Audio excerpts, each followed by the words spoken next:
Preparations are underway for the gastronomic equivalent of a grand operatic performance. In a nation that places food at the very core of the soul, this is a serious business. The business of haute cuisine.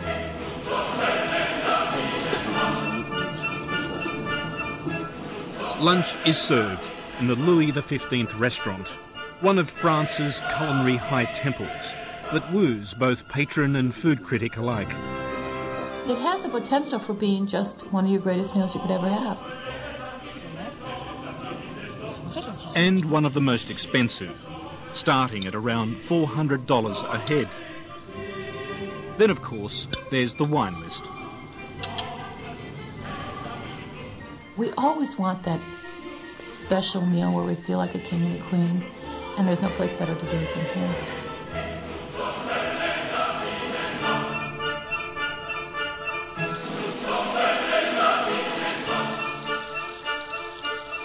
As with any good opera, there are liberal lashings of high drama and a star performer, played with understated intensity by super chef Alain Ducasse.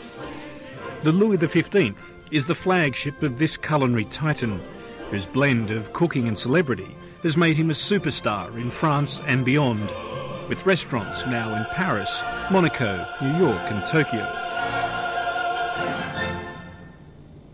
Mais mon esprit est partout et l'important c'est la qualité quotidienne de satisfaire le client qui vient déjeuner ou dîner et de lui donner la meilleure prestation. Et en fonction de l'endroit où on se trouve dans mes restaurants, je pense qu'il a la meilleure prestation. À toi. Despite the luxuriant ambience, there is a slight chill in the air, a feeling that the cult of personality now overshadows this vision of haute cuisine. I don't know how much of what he's doing is for the glory of France and his love of great ingredients, or for the glory of Alain Ducasse.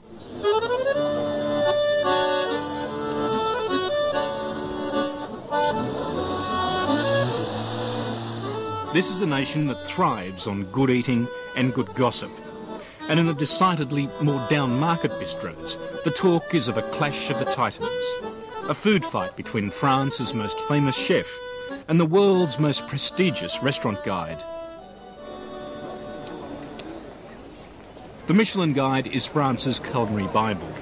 Each year it awards 1, 2 or 3 stars to the nation's top restaurants. It is the publication with the power to make or break a restaurant.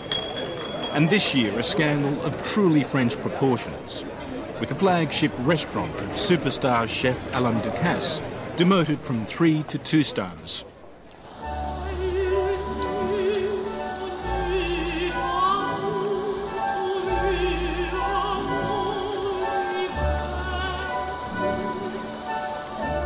The Louis XV isn't actually in France, but in the tiny Principality of Monaco, nestled in the French Riviera. Barely the toss of a gaming chip away from the Monte Carlo casino.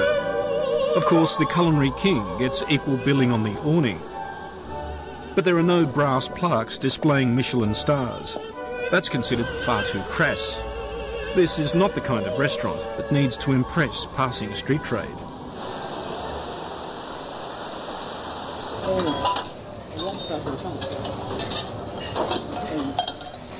Behind every great dining room is, of course, a superb kitchen.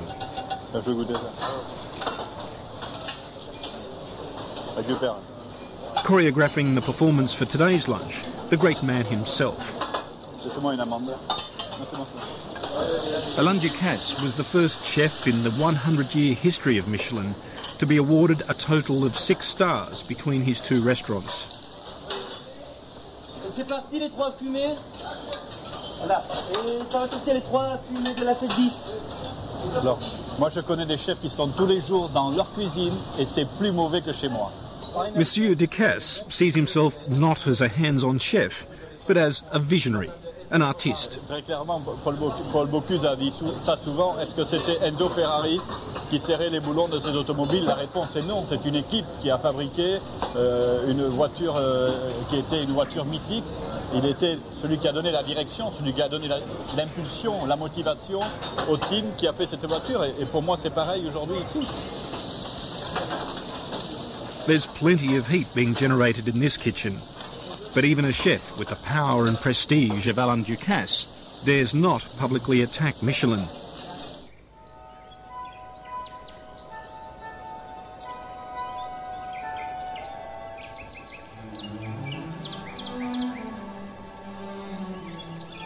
For an insider's guide to haute cuisine politics, you need to travel to rural Provence, to the home of an American in France. Patricia Wells, one of France's most respected and powerful food critics, offers an explanation as to why Michelin abandoned its favourite son. You know, I guess they just felt that it had not kept up its three-star quality. You know, something had slipped. Either the service had slipped or the quality, the ingredients were not as good. I kind of find that hard to believe because he's a clever man and I can't see him slipping. So maybe it was a little mean-spirited move on Michelin's part, or a little, watch out, we can, you know, we can trip you up. So what exactly is Michelin? The company's main business is making car tyres, but drivers get hungry, and a century ago the first guidebook appeared. Their anonymous inspectors now cruise France's culinary world, watching, tasting, assessing.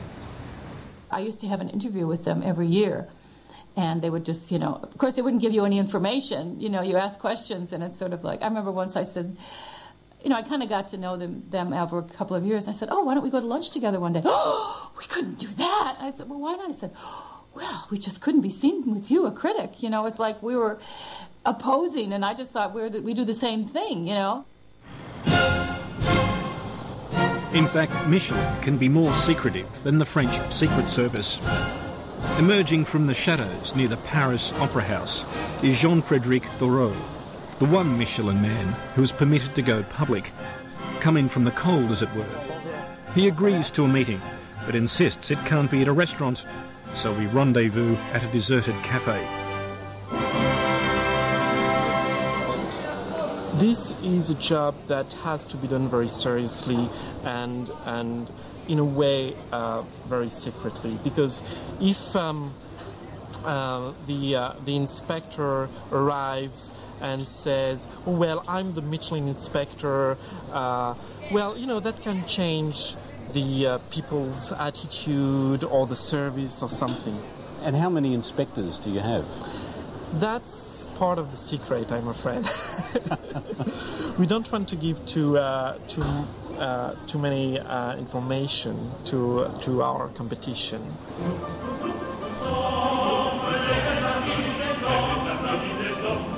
That Michelin takes itself so seriously is not surprising given the stakes.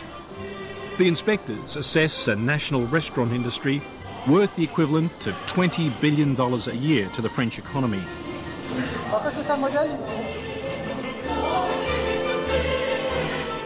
Insiders say each star earned represents millions of dollars of investment, and to lose a star is to lose 30% of turnover.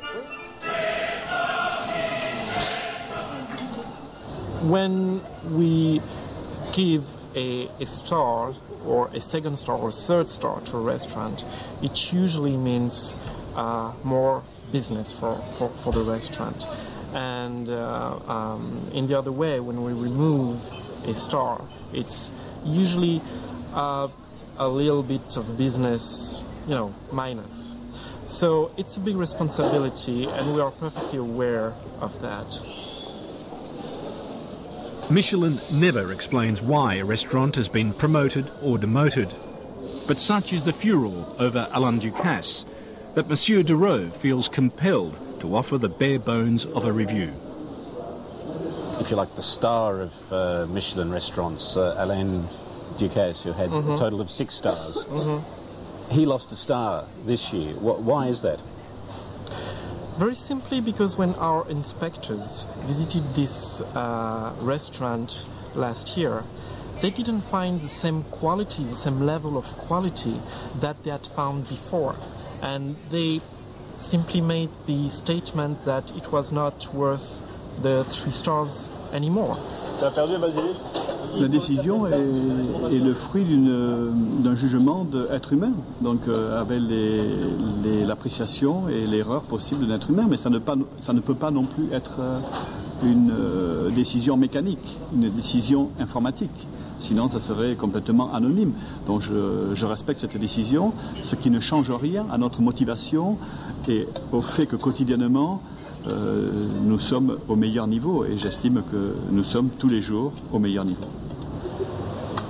It was not a punishment at all. I mean, Mr. Ducasse runs his business hopefully very well, and this loss of a star in Monte Carlo was really linked to the cooking, to the dining experience, and nothing else.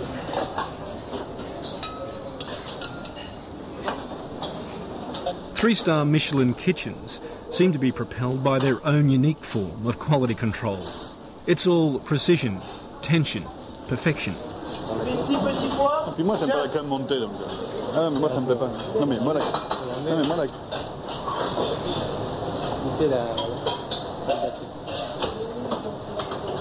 Donc, tu en mets un peu, à peine moussé. Moi, While judging restaurants is highly subjective, the financial realities are very tangible and now pose a threat to the very existence of haute cuisine.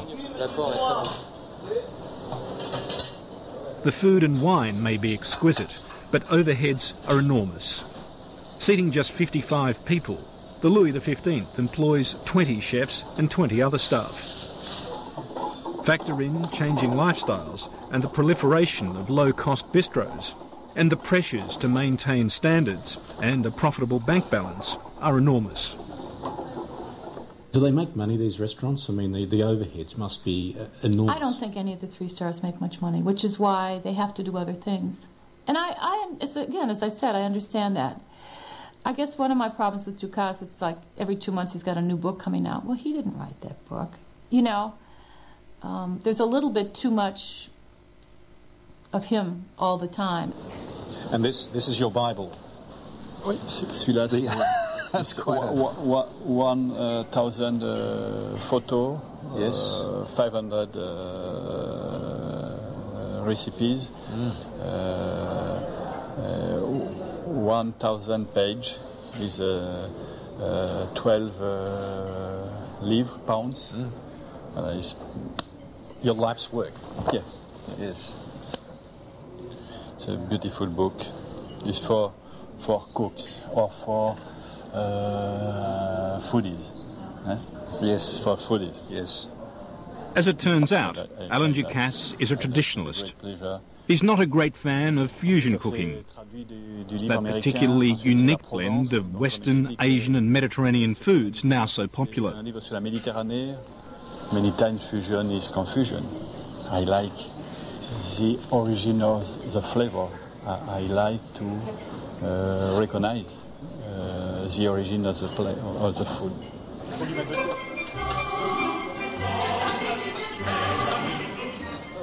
Michelin mightn't like it, the critics may be divided, but there's no confusion in Alain Ducasse's vision of haute cuisine. It's a case of cook and be damned, even if it means losing a star.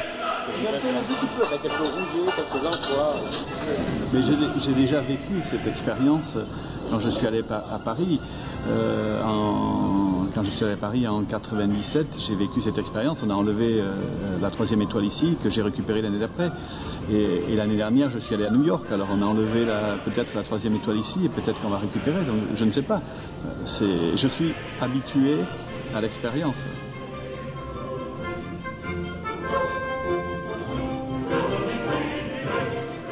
For at the end of the day, at mealtime, this is food as a celebration, as a performance art. Non, mais d'avoir des invités. Formidable.